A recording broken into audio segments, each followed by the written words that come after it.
నా పేరు Gudur Sita Mahalakshmi. Savitribai Phule education and charitable trust చైర్పర్సన్ని, అట్లాగే అఖిల భారత శరీర అభివృద్ధాతల సంఘం వ్యవస్థాపకురాన్ని. నేను విశాఖపట్నంలో ఉంటాను. ప్రభుత్వ ఉపాధ్యాయురాలుగా కూడా నేను 39 సంవత్సరాలు స్కూల్ అసిస్టెంట్గా పనిచేసి 2022 వీఆర్ఎస్ తీసుకున్నాను. మా ప్రధానమైన కాన్సెప్ట్ ఏంటంటే సావిత్రిబాయి పూలే ట్రస్ట్ పెట్టుకోవడంలో మా ఉద్దేశం 2 లక్ష్యాల కోసం పనిచేయడం జరిగింది. ఒకటి, బతికుండగా విద్యాదానం చేద్దాం.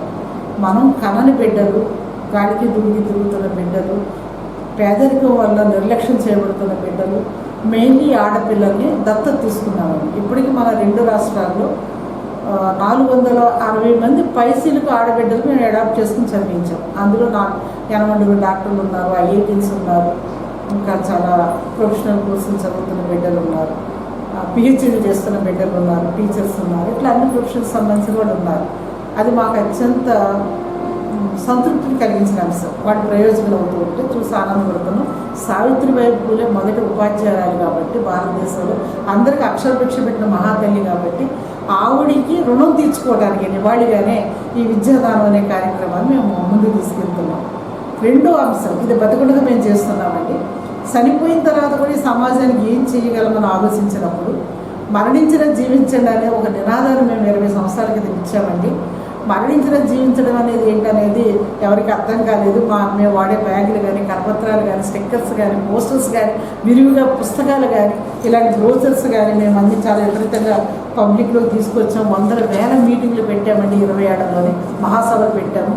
అన్ని ఎడ్యుకేషనల్ ఇన్స్టిట్యూషన్స్లో కూడా నా ప్రసంగాలు ఏర్పాటు చేశారు. నాగార్జున యూనివర్సిటీ దగ్గర నుంచి శ్రీకాకుళం యూనివర్సిటీ నిమ్స్ వరకు, అలాగే ఇక్కడ కూడా తణుకులో ఈ మహిళా కళాశాలలు, బీఈడీ కళాశాలలో కూడా నేను చీఫ్ గెస్ట్కి వచ్చి మాట్లాడిన సందర్భాలు ఉన్నాయి. ఇదంతా ఎందుకు చెబుతున్నానండి, అసలు అవయవదానం అంటే ఏంటి, శరీరదానం అంటే ఏంటి, ముందు ప్రజలు అవగాహన కల్పించాలండి, చైతన్యం కలిగించాలి, వాళ్ళకున్న అపోహలు తొలగించాలి. అప్పుడే ప్రజలు ముందుకు వస్తారు. అపోహల మధ్య, భయాల మధ్య, సందేహాల మధ్య ఉన్న ప్రజలు మీ అవయవాలు దానం చేయండి అంటే ఎందుకు ఒప్పుకుంటారు? అలాగే మీరు చనిపోయిన తర్వాత పిడికెడు బూడిద కింద మిగిలిపోయే ఆ డెడ్ బాడీని, ఆ పార్థివ దేహాన్ని మట్టిలో కలిపేయకండి, అది ఇచ్చేయండి, మెడికల్ కాలేజీకి చాలా ఉపయోగపడుతుందంటే ప్రజలు అంత సన్నద్ధం అవ్వరండి, అంత తొందరగా ఒప్పుకోరు. ఎందుకంటే మరణం అనేది అనివార్యం తెలిసినా కానీ మరణాన్ని మాట్లాడటానికి, మరణం గురించి చెప్పడానికి, దాని గురించి డిస్కస్ చేయడానికి మన ఇండియన్ సైకాలజీ ఒప్పుకోరు. 2020లో ఈ ఉద్యమాన్ని మేము స్టార్ట్ చేసేటప్పటికి 0లో ఉన్నామండి. భారతదేశంలో అవయవదానం అంటే ఏంటో, శరీరదానం అంటే ప్రజలకు తెలియదు. అప్పటిదాకా అంత్యక్రియలు, శ్రాద్ధకర్మలు ఇవి పెట్టడమే తెలుసు మనకి. చనిపోయిన తర్వాత ఆయా మతాల అవసరాల మేరకు మాత్రమే మనం పనిచేస్తున్నాం. అప్పుడు మేము మొదటిసారిగా మీ డెడ్ బాడీ ఇస్తారా అనేది మేము ఒక సాక్షి పేపర్లో అనుకుంటాను ఆ రోజుల్లో పెద్ద ఇంటర్వ్యూ వచ్చింది. అట్లాగే ఒక దేహం 18 జీవం అని చెప్పేసి ఒక ఇంటర్వ్యూ వచ్చిందండి నాది. ఇట్లా అన్ని మెయిన్ స్ట్రీమ్ ఛానల్స్లో, ఎలక్ట్రానిక్ మీడియాలో మేము ఒక 35 మంది మా సభ్యులను చేస్తున్న అవయవ శరీరదాన ఉద్యమం దేశవ్యాప్తంగా ఒక పెద్ద సామాజిక ఉద్యమంగా నడవటానికి ముందు మేము చేస్తామండి. మా ట్రస్ట్లో ఉన్న 35 మందిని టోటల్ బాడీ రిజిస్టర్ చేసి మెడికల్ కాలేజీకి ఇచ్చేస్తాం, ఆంధ్ర మెడికల్ కాలేజీకి. అది ఫోకస్ అయింది మీడియాలో. వీళ్ళు మరణించిన జీవిస్తారు, వీళ్ళు శిరస్మరణీయులు, చరిత్రలు ఇది ఒక అపూర్వ ఘట్టం అని చెప్పేసి మీ మీడియా ఇచ్చిన కాప్షన్స్ ఏవైతే ఉన్నాయో మానవతావాదులు అందరినీ తట్టి లేపగలిగింది. అరే ఇట్లాంటిది ఉంది, మనం కూడా చేద్దాము, ఎందుకు కాలి బూడిదైపోయి శరీరాన్ని వైద్యరంగ పరిశోధనలకు ఇద్దామని టోటల్ బాడీ డొనేట్ చేయడానికి ఆంధ్రదేశంలో ఎంతోమంది సామాజికవేత్తలు, రచయితలు, కవులు, ఉద్యమకారులు, ప్రజా సంఘాల్లో పనిచేసే వాళ్ళు, అంటే మెచ్యూరిటీ ఉన్న ప్రజలు ముందు వచ్చారండి. అంటే శిరసాని బాలరావు గారు లాంటి వాళ్ళు, ఇచ్చాపురం రామచంద్రం గారు, డాక్టర్ అవసరాల రామకృష్ణారావు గారు లాంటి రైటర్స్ మాతో కలిసి నడిచారండి ఆ రోజుల్లో. ఈవేళ సామాన్యుల దగ్గర కూడా శరీర అవయవదానం అనే ఉద్యమం వచ్చింది. మేము మొదట్లో టోటల్ బాడీ డొనేషన్ చేసాం, అంటే ఇంక్లూడింగ్ బాడీతో పాటు అవయవాలు, ఇంక్లూడింగ్ నేత్రాలు, ఇంక్లూడింగ్ అస్థిపంజరం, ఇవన్నీ కూడా ఇంక్లూడ్ అయి ఉంటాయి మొత్తం శరీర దానంలో. కానీ కొన్నాళ్ళు పోయిన తర్వాత మేము అవయవాలు మాత్రమే ఇస్తామన్నారు. అవయవాలు ఇస్తే ఎక్కడ పెట్టాలి? బాడీ ఇస్తున్నారంటే మెడికల్ కాలేజీకి పట్టుకెళ్ళి ఇచ్చేస్తున్నాం, అనాటమీకి, డిసెక్షన్కి ఇస్తున్నాం, కార్నియాకి దగ్గరలోనే ఐ బ్యాంక్ ఇస్తున్నాం. కానీ మేము అవయవాలు ఇస్తామంటే మా అవయవాలు ఎవరికైనా పనికొచ్చిన వాళ్ళకి ఇవ్వండి అని ప్రజలు అడుగుతున్నప్పుడు, ప్రజలు ముందుకు వస్తున్నప్పుడు హార్వెస్టింగ్ చేసే వ్యవస్థ మన దగ్గర ఉండదండి. వ్యక్తుల దగ్గర కానీ సంస్థల దగ్గర కానీ ఉండవు. ఆ రిట్రీవల్ చేయాలి, ట్రాన్స్ప్లాంటేషన్ చేయాలి. దీన్ని చేయగలగడానికి ప్రభుత్వమే పూనుకోవాలి. ప్రభుత్వం దగ్గర యంత్రాంగం ఉంటుంది. ఒక 3 సంవత్సరాలు అదే పనిగా 3 ముఖ్యమంత్రులండి, రాజశేఖర రెడ్డి గారితో మొదలుపెట్టి కిరణ్ కుమార్ రెడ్డి గారు, రోసయ్య గారు, నెక్స్ట్ వచ్చిన చంద్రబాబు నాయుడు గారు, మొత్తం ముఖ్యమంత్రులందరినీ 3 సంవత్సరాలు అవిశ్రాంతంగా తిరిగితే తప్ప ఇప్పుడు మీరు చూస్తున్న అవయవదాన చట్టం జీవనదానం అనే పేరుతో రాలేదండి. అది 2014లో అమల్లోకి వచ్చింది. కొన్ని వందల మంది ఈవేళ వాళ్ళ ప్రాణాలు నిలబడ్డాయి. నిన్న కూడా నేను మంగళగిరిలో మునగపాటి ప్రసాద్ అని ఆయన అవయవదానం చేశాడు. మన 5వ తారీఖున ఆయన ఒక లాయర్ అనమాట. యాక్సిడెంట్ అయింది. 5-6 రోజులు ఎన్ఆర్ఐ హాస్పిటల్లో పెట్టారు. కానీ ఆయన మరణించాడు బ్రెయిన్ డెడ్ వల్ల. మరణిస్తారని చెప్పగానే వెంటిలేటర్ మీద ఉండగానే ఆ కుటుంబం సహజంగా తల్లడిల్లిపోతుంది. కానీ అంత దుఃఖంలో కూడా అవేర్నెస్ ఉన్న కుటుంబం కాబట్టి అవయవాలు దానం చేయడం ముందుకు వచ్చారు. ఆయన అవయవాలు ఒక 16 ఏళ్ళ అమ్మాయి గుండె బలహీనంగా కొట్టుకుంటుంది, శ్రీకాకుళం సంబంధించిన అమ్మాయి, అక్కడ సిమ్స్ హాస్పిటల్లో. ఈయన గుండె 4 గంటల్లో మంగళగిరి నుంచి ట్రావెల్ అయ్యింది, ఆ సిమ్స్ హాస్పిటల్కి వెళ్ళింది.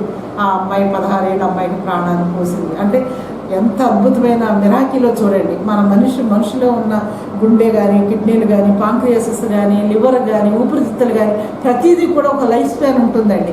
4 గంటలు, 12 గంటలు, 24 గంటల లోపల మనం ఈ అవయవాలన్నీ తొలగించి రిట్రీవల్ చేసి ట్రాన్స్ప్లాంట్ చేస్తే ఎక్కడెక్కడో ఉన్న అభాగ్యులు, మరణశయ్య మీద ఉన్న వాళ్ళు బతుకుతున్నారు. అంటే ఒక మనిషి తాను చనిపోతూ మరొక ఎనమండుగులో పునర్జీవితుడు అవుతున్నాడు. పునర్జన్మ అంటే ఇంకేదీ లేదు కదండి. మనం మరణిస్తూ ఇంకొక 8 మందిలో బతికేస్తున్నాం. ఇదే పరకాయ ప్రవేశం, ఇదే పునర్జన్మ. అంటే పరజన్మలు పునర్జన్మలు ఏమీ లేవండి. ఇవన్నీ కూడా మానవీయమైనది, విశ్వజనీయమైన ప్రేమకు సంబంధించింది. సమాజాన్ని ప్రేమించేవాళ్ళు, సాటి మనిషికి సహాయం చేయాలనుకునే వాళ్ళు అవయవదానం చేయండి, నేత్రదానం చేయండి. 18 ఏళ్ళు నిండిన వాళ్ళు రక్తదానం చేయండి. ఇవన్నీ ఈ 20 ఏళ్ళ నుంచి మేము ఇస్తున్న పిలుపండి. రక్తదాతలుగా, శరీరదాతలుగా, అవయవదాతలుగా, నేత్రదాతలుగా మనం చనిపోతూ కూడా ప్రాణదాతలయ్యే మాత్రమే అవకాశం ఈ శరీర అవయవదాన ఉద్యమంలో ఉంది. కాబట్టి మన భారతదేశం ఈవేళ ఒకప్పుడు 0లో ఉన్న మనం ఈవేళ 0.005కి వచ్చామండి. తెలంగాణ ఈవేళ అవయవదానంలో మొదటి ప్లేస్లో ఉంది. అట్లాగే దాన్ని బీటౌట్ చేస్తే ఈవేళ స్టాలిన్ గారు తీసుకున్న కొన్ని విప్లవాత్మక నిర్ణయాలు, అంటే చనిపోతున్న అవయవదాతని అంత్యక్రియలు అధికార లాంఛనాలతో చేయిస్తున్నాడు ఆయన. లాస్ట్ జీవో ఇచ్చారు. అంటే ఎంత ప్రోత్సాహం చూడండి. అవయవదాత చనిపోయి తన అవయవాలు ఇచ్చేసిన తర్వాత ఒక అనామకుడిగా శ్మశానానికి తీసుకెళ్ళి ఆయన క్రిమేషన్ చేస్తారు మిగిలిన బాడీని. అది ప్రభుత్వం తీసుకున్నది. ఈవేళ మేము క్రిమేషన్ చేస్తాం రాజలాంఛనాలతో. అంటే ఒక దేశం కోసం చనిపోయిన ఒక జవానికి ఎలాగైతే అధికార లాంఛనాలతో గౌరవం దక్కుతుందో అంత్యక్రియలు జరపడం, ఈవేళ అవయవదాత తన అవయవాలు ఇచ్చి ప్రాణదానం చేసి చనిపోతున్న అవయవదాతకు కూడా అంతటి గౌరవాన్ని స్టాలిన్ ప్రభుత్వం కల్పించిందండి. తమిళనాడు ప్రభుత్వానికి ఈ సందర్భంలో మేము మరొకసారి ధన్యవాదాలు తెలియజేస్తున్నాం. నిన్న మొన్న మేము రాష్ట్ర ముఖ్యమంత్రి చంద్రబాబు నాయుడు గారిని, పవన్ కళ్యాణ్ గారిని, ఆరోగ్య శాఖ మంత్రి సత్యకుమార్ గారిని, ప్రిన్సిపల్ సెక్రటరీ కృష్ణబాబు గారిని, అందరి ప్రభుత్వ అధినేతలు కలిసి వచ్చానండి. నేను ఇదే నిర్ణయం ప్రభుత్వం తీసుకోమని నేను కోరటం జరిగింది. 10 పాయింట్లతో ప్రభుత్వం ముందు రిప్రజెంటేషన్ పెట్టారండి.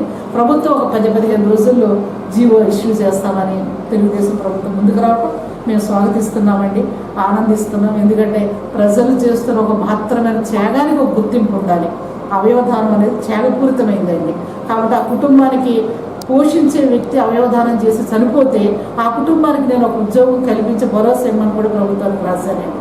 ఆ ఉద్యోగం ఇచ్చిన, స్టాలిన్ లాగా అధికార లాంఛనాలతో అంత్యక్రియలు జరిపించిన, అట్లాగే ఆరోగ్యశ్రీ పరిధిలోకి అవయవదానం చట్టాన్ని తీసుకుని వచ్చిన పేదలకు మేలు జరుగుతుంది. కాబట్టి పేదల ప్రాణాలు కూడా ప్రభుత్వం నిలపాల్సిన అవసరం ఉంది. కాబట్టి ఇలాంటి 10 అంశాలతో నేను ప్రభుత్వాన్ని రిప్రజెంటేషన్ జరిగింది. ఈరోజు నేను తణుకు వచ్చింది. ఇక్కడ అవయవదానం మీద, రక్తదానం మీద క్యాంపు పెట్టారంటే ఈ నిర్వహణ చారిటబుల్ ట్రస్ట్ వాళ్ళ ఆహ్వానం మేరకు నా అభిప్రాయాలు, నా అనుభవాలు, నా ఆలోచన మీతో పంచుకోవడానికి నేను తణుకు రావడం జరిగిందండి.